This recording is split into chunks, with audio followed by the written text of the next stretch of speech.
날이 참 추워졌네요. 이렇게 추워진 날씨에는 독감이 유행이잖아요. 다들 건강 조심하시기를 바랍니다. 우선 사연 이야기를 드리기 전에 간단하게 제 소개부터 드리려고 합니다. 전 전주 사는 40대를 바라보는 아직 30대인 평범한 워킹맘입니다. 워킹맘으로 한국 사회에서 살아간다는 것이 많이 힘이 들 때가 있네요. 오늘 사연은 제가 겪었던 시댁과의 이야기를 드려보고자 하는데요. 저랑 남편은 오랫동안 친구로 지내다 좋아지게 돼 연애하고 결혼까지 한 평범한 부부입니다. 남편이 워낙 내성적인 스타일이고 저는 또 굉장히 발랄한 스타일이라 솔직히 잘 맞을까 생각도 많이 했었는데 연애할 때는 남편의 그런 성격 때문에 큰 싸움 없이 넘어가곤 했던 것 같습니다. 연애하는 동안에도 큰 싸움 없이 지냈었는데 결혼하고 살아가다 보니 왜 이렇게 자잘한 싸움이 많이 있는지 잘 모르겠네요. 저희는 결혼하고 나서 오랫동안 아이가 생기지 않은 케이스였습니다. 흔히 말하는 난임 부부라고도 하죠. 난임 부부로 오랫동안 지내다 보니 지치기도 하고 포기하고 싶을 때도 많았습니다. 그럴 때마다 남편과 저는 아이를 너무 좋아했기에 서로 위로를 건네며 그렇게 지내왔던 것 같습니다. 1차, 2차, 3차 인공수정에 실패하면서 이번에 마지막으로 해보자 했던 도전에 우리 천사 같은 아들이 찾아왔습니다. 너무나 기뻤고 오랫동안 다니던 회사에 휴직계를 내면서 임신 기간 동안 좋은 거, 좋은 음식에 태교에만 집중하면서 지내왔습니다. 그러고 출산을 하고 아이를 키우면서 슬슬 회사에 복귀를 해야 하는 시기가 찾아왔습니다. 처음에는 아이 때문에 회사를 그만둘까도 생각했지만 남편도 그렇고 주변에서도 지금까지 쌓아온 커리어가 너무 아깝다고 특히 남편이 좋아하는 일을 포기하지 않았으면 좋겠다고 해 남편이 저 대신 육아휴직을 쓰고 제가 복귀를 했으니까요. 오랜만에 회사에 가서 있다 보니 참 좋더라고요. 아이를 키우는 일도 참 행복하지만 또 제가 좋아하는 일을 하고 있으니 그것 또한 행복했습니다. 그렇게 남편의 육아휴직도 끝나고 이제 아이도 어느 정도 커서 유치원을 종일반으로 바꾸면서 육아를 하게 되었습니다. 그때부터 워킹맘으로 살아간다는 게 어떤 건지 알기 시작했네요. 육아도 하고 일도 잘 해내려니 저도 갑자기 출산 후에 안 오던 육아 우울증이 오더라고요. 육아 우울증이 오면서 남편이 한 번은 저에게 물어보는 거예요. 자기가 너무 힘들면 우리 엄마한테 와서 애기 봐달라고 하면 어떨까? 용돈도 드리고 라고 하더라고요. 시댁과 저희 집은 거의 1시간 이내 거리에 살고 있어서 그건 좀 힘들 거라고 생각했는데 저희 친정은 아빠가 아프셔서 엄마가 아이를 봐줄 수 없는 상황이라 시어머니가 그나마 가장 유력했거든요. 그래서 고민 끝에 이번에 전세 계획이 끝나면서 시댁 근처로 이사를 하고 시어머님이 저희 아이를 봐주기로 하셨습니다. 저는 시어머니랑은 그렇게 친한 편은 아니었어요. 남편의 집은 시어머님, 남편의 누나, 저한테는 형님이죠. 다 근처에 살고 있어 시어머님이 형님네 애들도 어릴 때 자주 봐주곤 했다고 하길래 그렇게 하는 게 둘 다 나을 것 같아 시댁 근처로 거처를 옮겼습니다. 다행히도 아이가 할머니랑 잘 있어서 시어머니가 도와주니 또 굉장히 육아하는 면에서 편하긴 하더라고요. 아침에 제가 아이를 유치원에 보내면 어머님이 오후에 픽업해서 간식 먹여서 학원 보내시고 학원에서 오면 씻기고 저녁까지 다 해서 먹여놓으시더라고요. 그러니까 저나 남편은 편하게 집에 와서 있을 수 있어 시댁 근처로 오길 잘했다는 생각이 들기도 하였습니다. 시댁이 어렵다는 생각을 굉장히 많이 했는데 이번 계기로 이렇게 잘 지내니까 왜 진짜 그러지 못했지? 라는 생각도 들었습니다. 그래서 소정의 용돈으로 드리던 어머님에게는 아예 살림까지 해주고 있어 거의 월급 형태로 돈을 드리게 되었습니다. 그렇게 돈을 드리면서 죄송했지만 저희 집 저녁까지 늘 챙겨주시고 저도 그럴 때마다 더욱 잘해드리려고 노력했는데요. 주말이면 어머님 모시고 나가서 쇼핑이나 외식도 늘 같이 했고요. 어디 친구분들이랑 놀러 가신다고 하면 용돈도 정말 많이 드릴 정도로 저도 제 성의 표시, 마음 표시를 했죠. 또 형님도 아이가 둘이 있는데 초등학생들이라 저희 아이와 굉장히 잘 놀아주기도 하고 그러길래 저는 모든 게 지금 다 완벽하다고 생각했던 것 같습니다. 그리고 어머님이 저희 아이를 봐주신 지 한 1년이 다 되어갈 때였을까요? 제가 친정아빠가 아프셔서 남편이랑 며칠 갔다 와야 하는 상황에서 시어머님이 아이를 데리고 며칠 계셔주셨는데 와서 보니 집이 엉망진창이더라고요. 아이는 멍하니 TV만 보고 있고요. 그래서 이럴 일이 없는데 왜 그러지 싶어 여쭤봤더니 몸이 편찮으셔서 그랬다고 하시더라고요. 그래서 괜히 다녀왔구나 싶어가지고 죄송했습니다. 너무 죄송해서 어머님께 요새 몸이 많이 안 좋으신 것 같아서 보약을 한 채 지어드린다고 했어요. 그리고는 한의원에 가서 보약을 정말 좋은 약재로해서 지어드리기도 했습니다. 근데 그때부터 이게 저의 괜한 생각이었을까요? 생전 잘 안 아프던 아이는 한 달에도 몇 번씩 감기에 걸리고 몸이 많이 약해졌더라고요. 그리고 명료와 검진 날이라 검진을 했는데 작년에는 또래에 비해 큰 편이라고 했는데 이번 년에는 작년보다 성장이 잘 되고 있지 않다는 말을 들으니 어머님이 밥도 잘 해주실 텐데 얘가 밥을 잘 안 먹나 싶어가지고 어머님께 여쭤봤어요. 어머님, 저희 애기 혹시 밥 요새 잘 안 먹나요? 아니, 밥 2그릇씩 싹싹 먹지. 근데 영유아 검진 갔는데 성장이 좀 더디다고 그래서 걱정이 되네요. 아, 그랬니? 더 식단에 신경 써야겠다. 감사합니다. 그 뒤로도 아이가 조금씩 미세하게 달라졌다는 생각이 들었습니다. 하지만 아이들이 커가면서 성장은 어느 정도로 멈출 수도 있다고 하니까 너무 조급하게 생각하지 말자라고 생각했죠.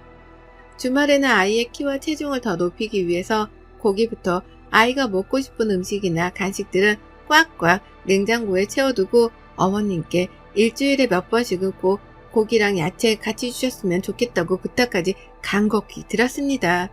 그리고 나서도 어머님께 드리는 생활비 이외에도 제가 다 따로 음식 재료들은 사서 넣어드렸는데요. 또 독감 맞을 때 저는 병원에 전화해서 웬만하면 수일선으로 돈 주고 맞추려고 생각해서 이번에도 소아과에 전화를 다 돌린 후에 맞고 싶은 독감이 있어 이걸로 꼭 맞춰달라고 하고 돈도 따로 챙겨서 드렸습니다. 아이가 예민한 편이라 접종하고 나면 꼭 열이 나는데 그 백신 약은 열이 안 나서 꼭 그 백신 약으로 맞추려고 하거든요. 그리고 백신을 맞추고 나서 저녁에 아이에게서 갑자기 열이 펄펄 나는 거예요. 너무 걱정이 돼서 왜 매번 맞는 약으로 했는데 그랬을까? 어머님께 여쭤보니 똑같은 약이고 적어준 대로 했다고 하시길래 저는 당연히 그런 줄 알았습니다. 아이가 자꾸만 잔병치레도 많아지고 그래서 회사에 양해를 구한 후 한 보름 정도 연차와 월차를 끌어다가 다 쓰고 쉬기로 했습니다. 다행히도 오랫동안 다니던 회사라 양해를 해주셔서 한 보름 정도는 아이랑 함께 시간을 보내기로 했는데요. 어머님도 그동안 아이를 계속 봐주셔서 자기 시간이 없으신 걸 알기 때문에 이번에 제가 쉬면서 휴가 좀 갔다 오라고 제주도 왕복 여행 티켓도 끊어드렸어요. 친구분들이랑 한 5일 정도 다녀오시라고 숙소도 다 예약해드리고요. 그리고 아이를 온전히 제가 케어하니 아이에게 미안하기도 하고 잘 못해준 것만 같은 생각에 쉬는 동안은 아이한테만 온전히 마음을 쓰면서 지냈습니다.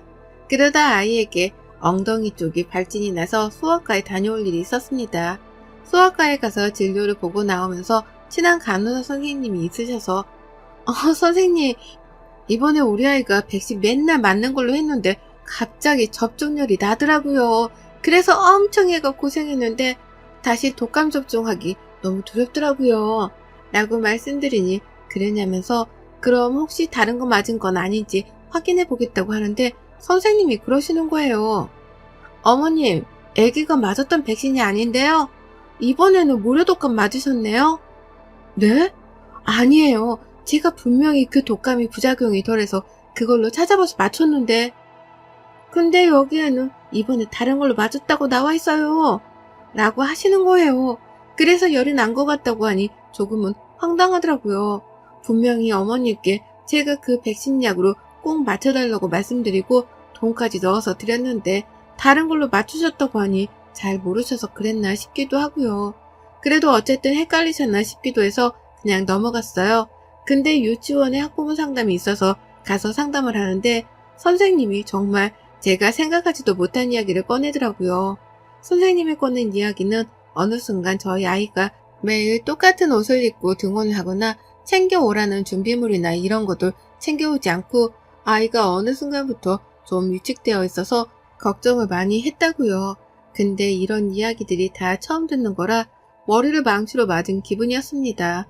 그래서 어머님이 아이를 잘 봐주는데 솔직히 이런 거 다 물어보기에는 실례라는 생각이 들어 우선은 집에 홈카메라를 설치했습니다. 한 일주일은 어머님께 홈카메라를 설치했다는 이야기를 안 하고 설치를 했는데 저는 그 영상을 보고 경악을 금치 못했습니다. 저희 집에는 시어머니가 아닌 다른 사람이 저희 아이를 봐주고 있더라고요. 정말 제가 한 번도 보지 못했던 사람이었어요. 그리고 저희가 퇴근하기 전쯤에 시어머니가 오고 그 사람이 가고요. 그러니까 그 영상을 보고 이거를 어떻게 해야 할까 싶어서 남편에게 퇴근하고 나서 밥을 먹고 카페에 가서 이 영상을 보여주었습니다.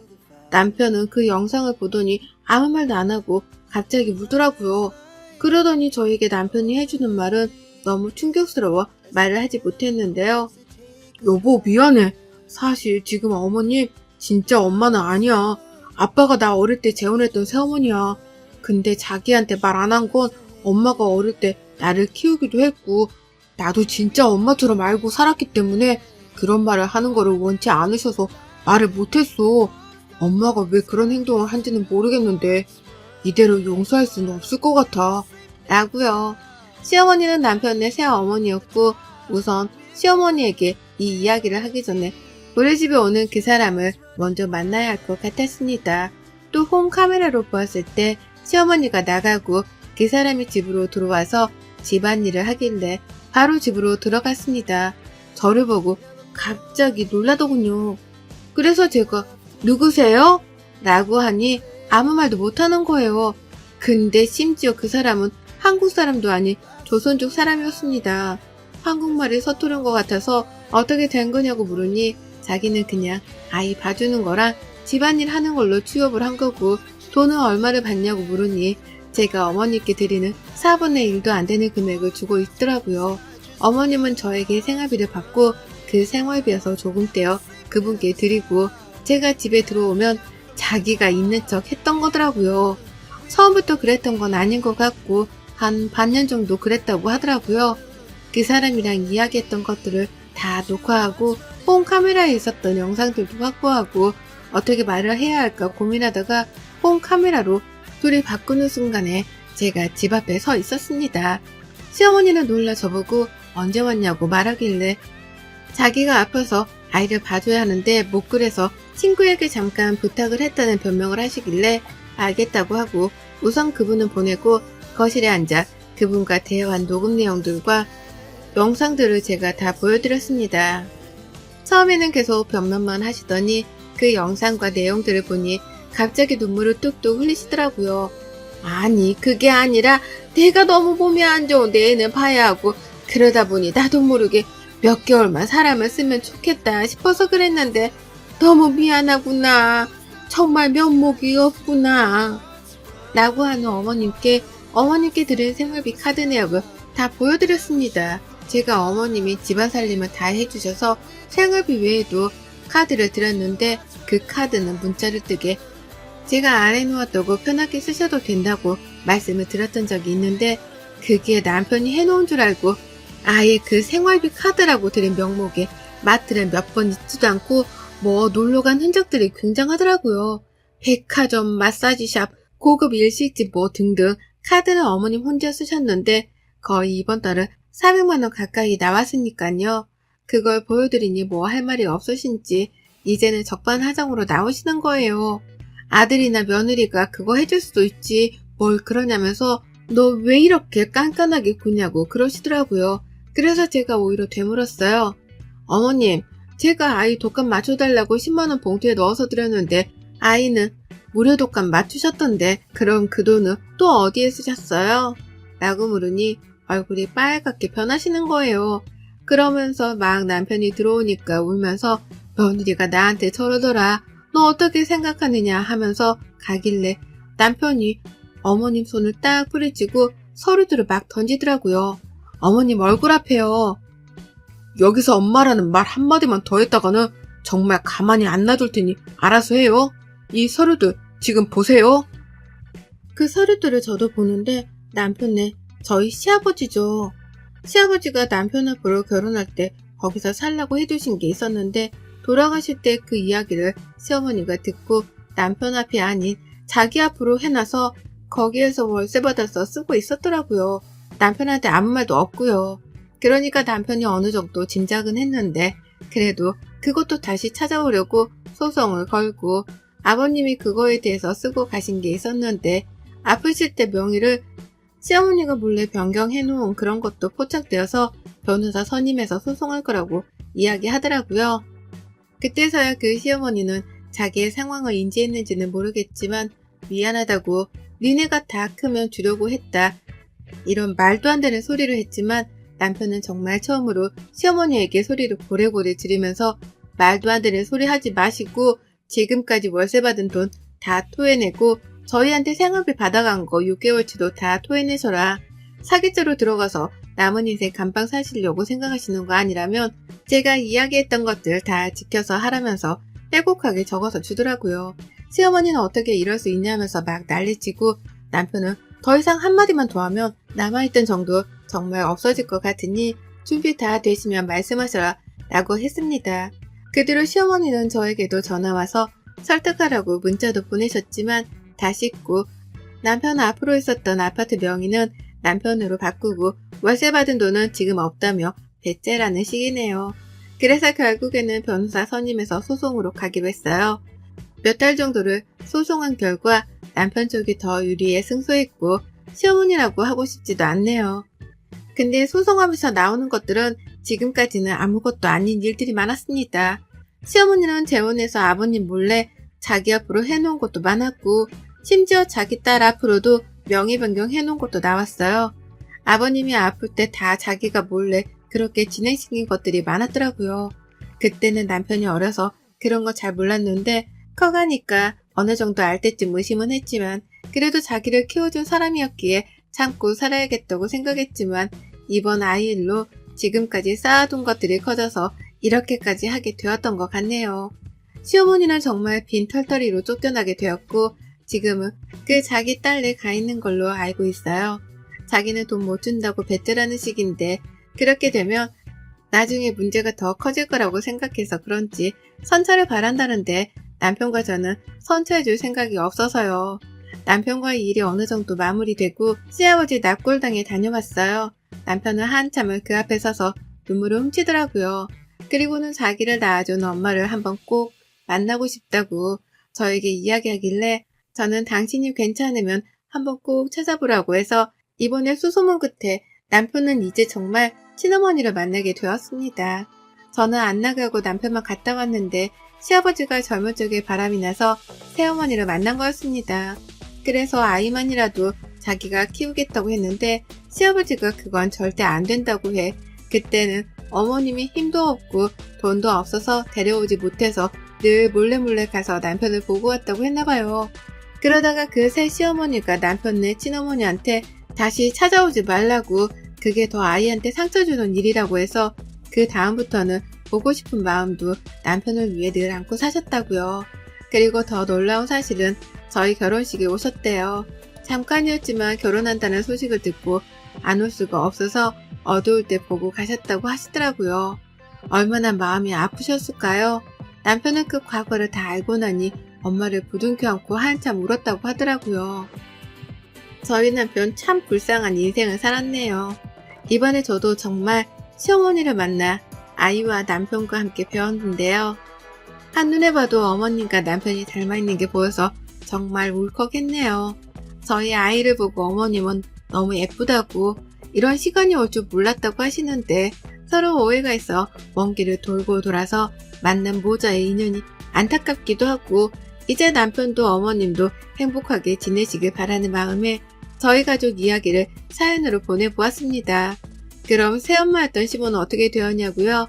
법원에서 이야기했던 금액 모두 상환하느라 아버님이 그 새엄마였던 시모에게 마지막으로 남겨주신 아파트까지 팔아서 받았습니다. 그래서 지금은 갈 곳이 없어 아직도 딸네 집에 얹혀 사는 것 같아요.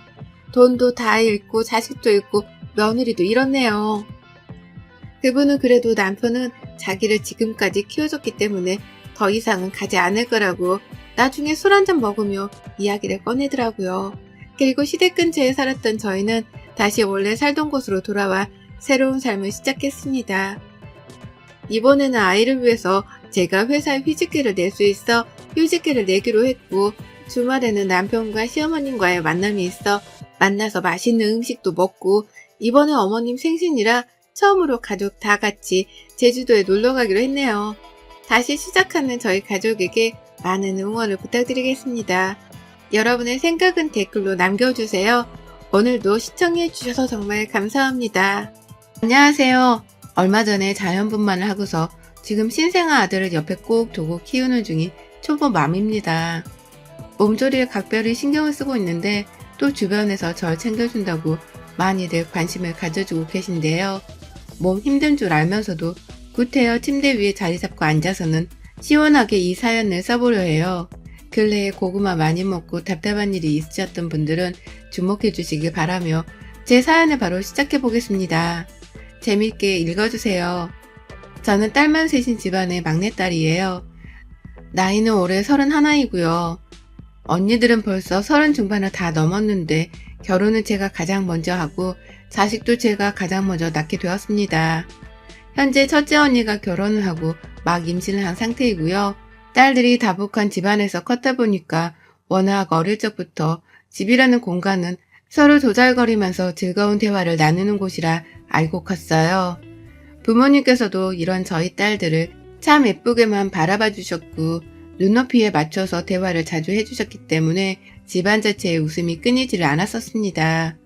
제가 다 커서 새로운 가정을 직접 만들어 보고 나니 우리 친정이 얼마나 이상적이고 화목한 가정이었는지를 뼈저리게 느낄 정도였죠. 아무튼 그런 집에서 때묻지 않게 자라왔다 보니 전 다른 집안에 대해서도 그리 큰 경각심이랄 게 없었습니다. 당연히 어느 집을 가더라도 기본적인 대화를 잘 나누면서 서로 웃고 떠들고 하는 화목한 모습을 보일 줄 알았죠. 연애를 3년이나 한 제 남편네도 마찬가지라 생각을 했고요.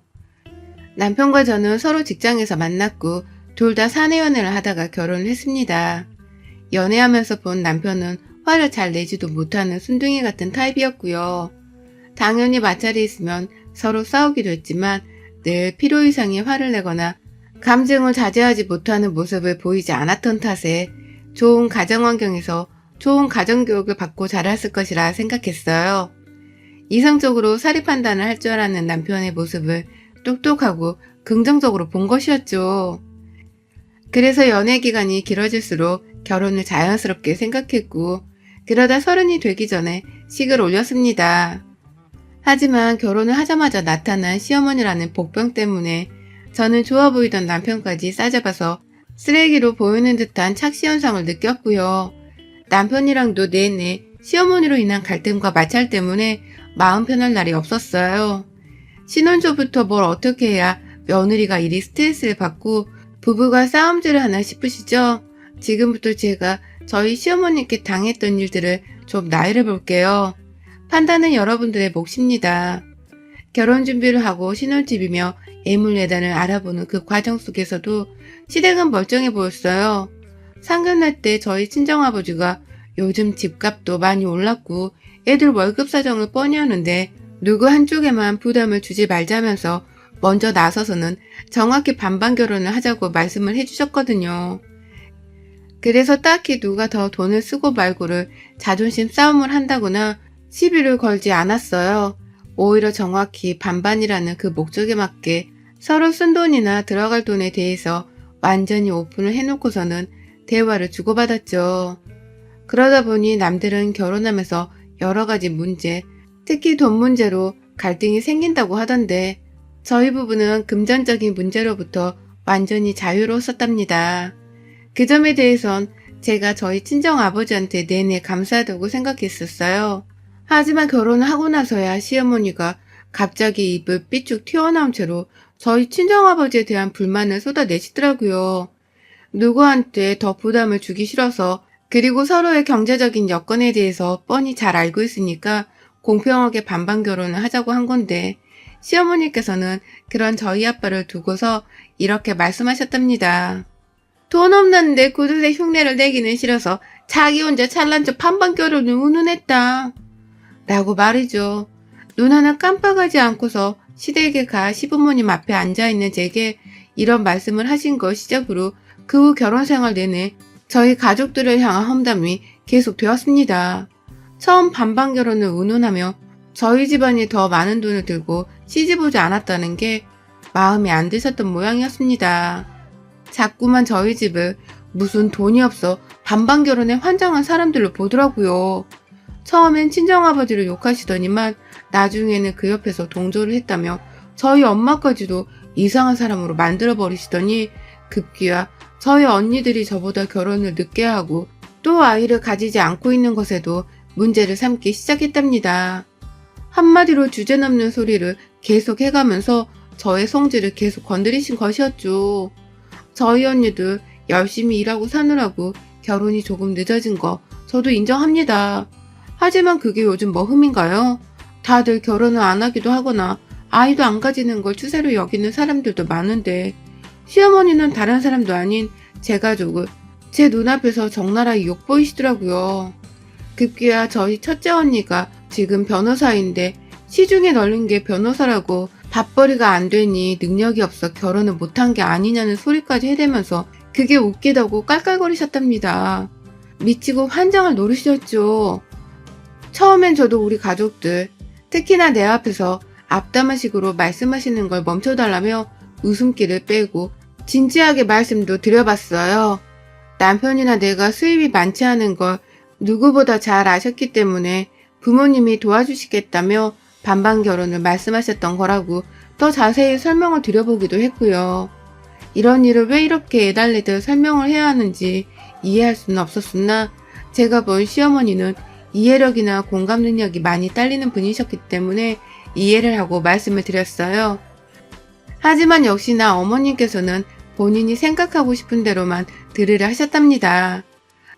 다 없는 사람들의 변명이라는 소리를 해가면서 굳이 따지고 보면 사는 형편이 비슷한 저희 가족들한테 오히려 못 살아서 그렇다는 막말을 하며 무시를 하셨네요.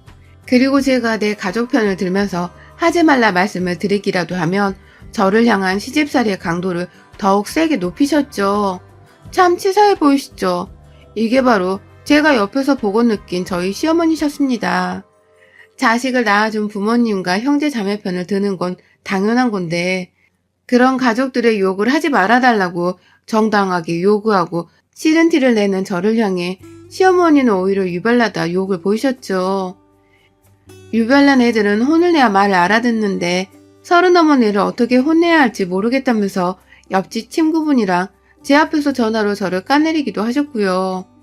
친구분이 회초리라도 들라는 말을 농담으로 하면서 막 웃자 진지하게 집안에서 회초리를 찾아다닌 적도 있었답니다.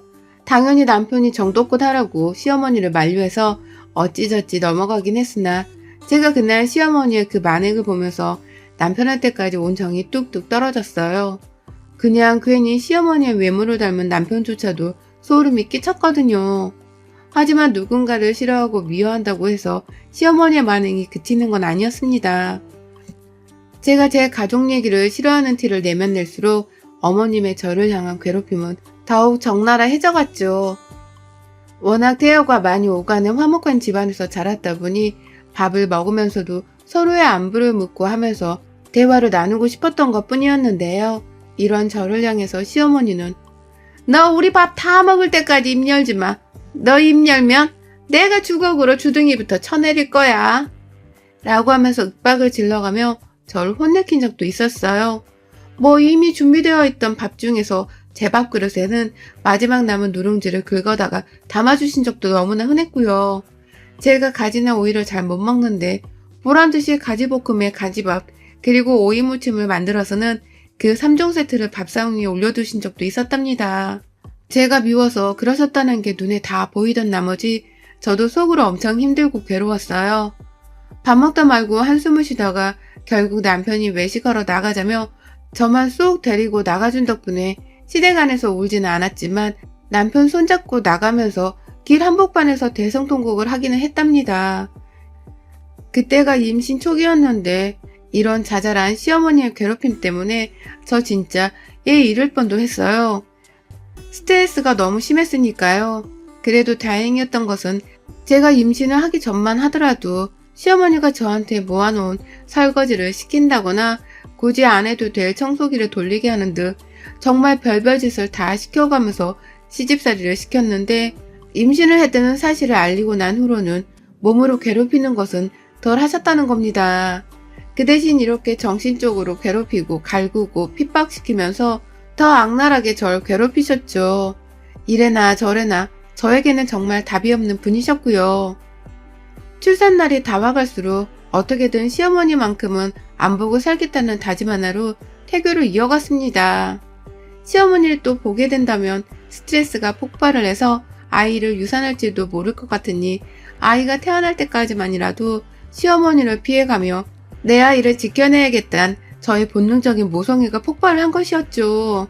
그건 옆에서 저와 제 뱃속 아이를 돌봐주는 남편도 마찬가지였고요. 그래서 결국 출산을 딱 3개월 정도 남겨두고 꼴랑 그 3개월 동안 시어머니를 피하겠다고 엄청 노력을 했어요. 다행히 제가 계속 출근을 하고 있어서 친정에 피신해 있으면서 맨날 야근을 한다고 거짓말을 둘러댔고요. 그래서 집에 오려고 하는 시어머니를 남편이랑 함께 칼같이 차단을 시켜버렸습니다. 정말 임신하고서 그게 뭔 짓이었는지 지금 생각해도 아찔하기만 해요. 얘한테 좋은 태교를 못해준 것 같아서 마음도 너무 쓰이고요.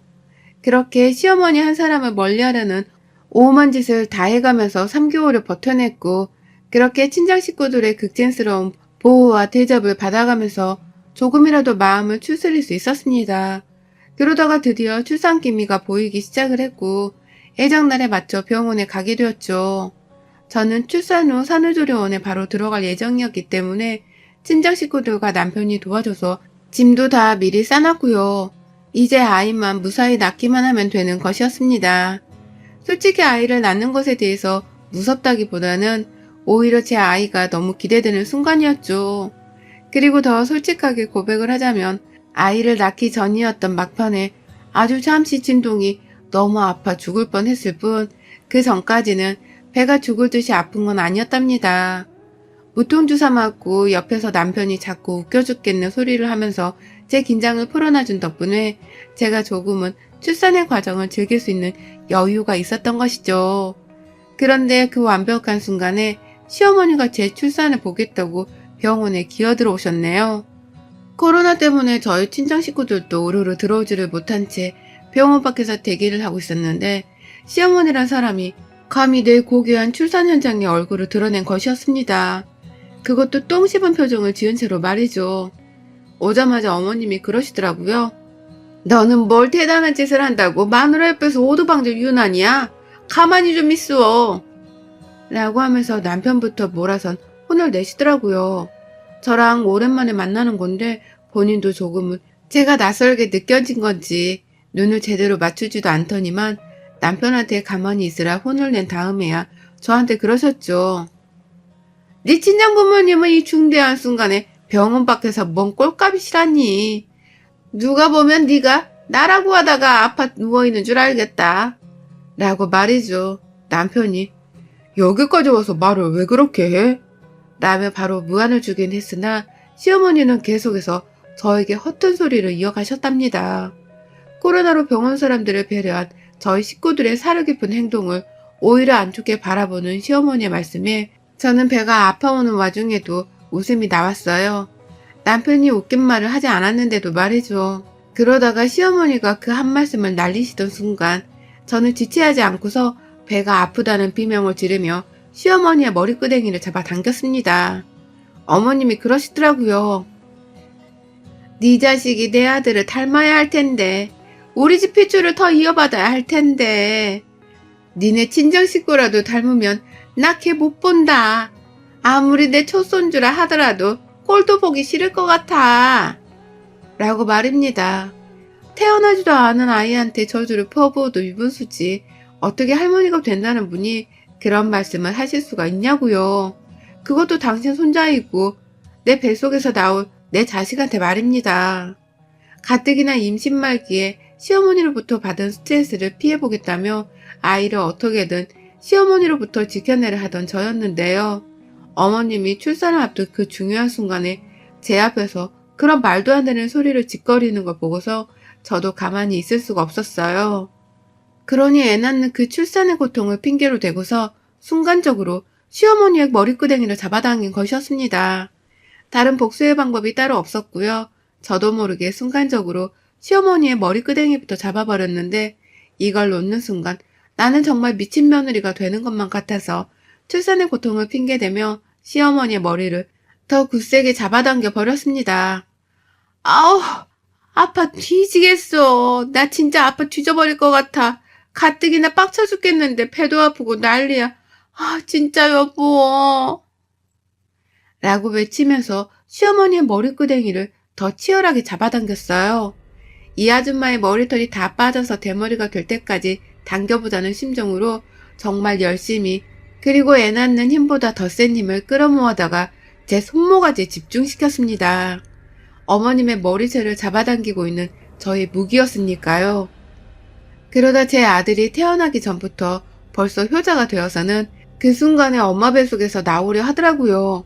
제가 시어머니 머리채를 잡아당기며 죽을 똥을 싸며 힘을 끌어 모으니 순간적으로 뱃속의 아기도 그 힘을 받아 배 밖으로 나오기 시작한 것입니다. 담당 선생님이 막 분주하게 움직이기 시작하고 제가 시어머니의 머리채를 잡아당기는 것에만 시선을 고정하며 소리를 지르는 사이 얼떨결에 시어머니가 분만실까지 따라 들어오게 되셨어요. 간호사 선생님이 손을 놓으라고 애원을 하셨음에도 불구하고 제가 그 손을 놓아드리지 않았거든요. 고의적으로. 하지만 출산을 핑계삼아 이성을 놓은 척을 하면서 말이죠. 그러자 누가 봐도 유부녀의 아이 엄마일 것으로 추정이 되는 저희 산부인과 담당 의사쌤이 한마디 하시더라고요.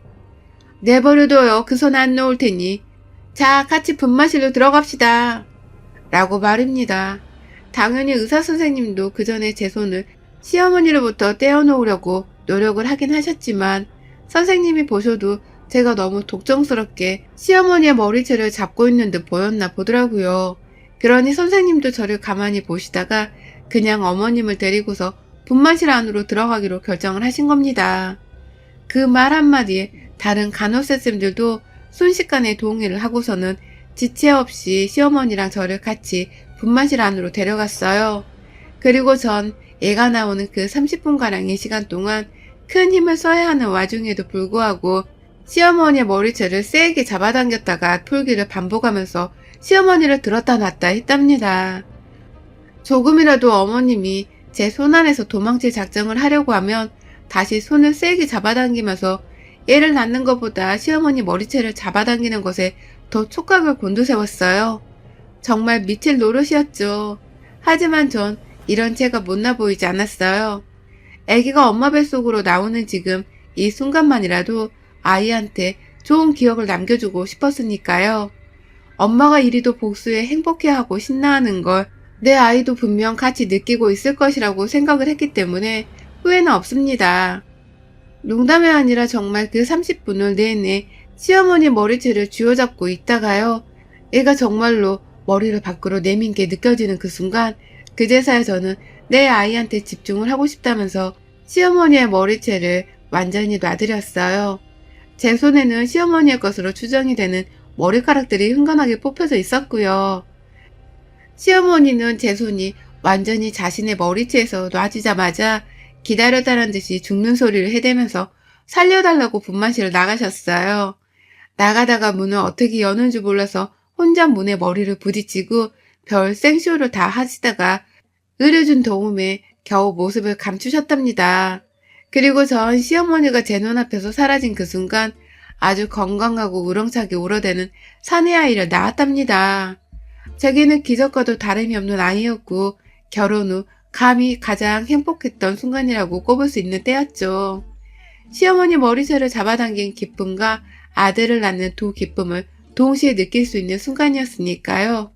얘를 낳고서 밖으로 나오니 시어머니는 온데간데 없으셨어요. 남편은 제가 자신의 엄마 머리카락을 잡아당긴 것에 대해서는 이미 안중에도 없었고 오히려 새로 태어난 아이 얼굴을 본다면서 정신이 나가 있었답니다.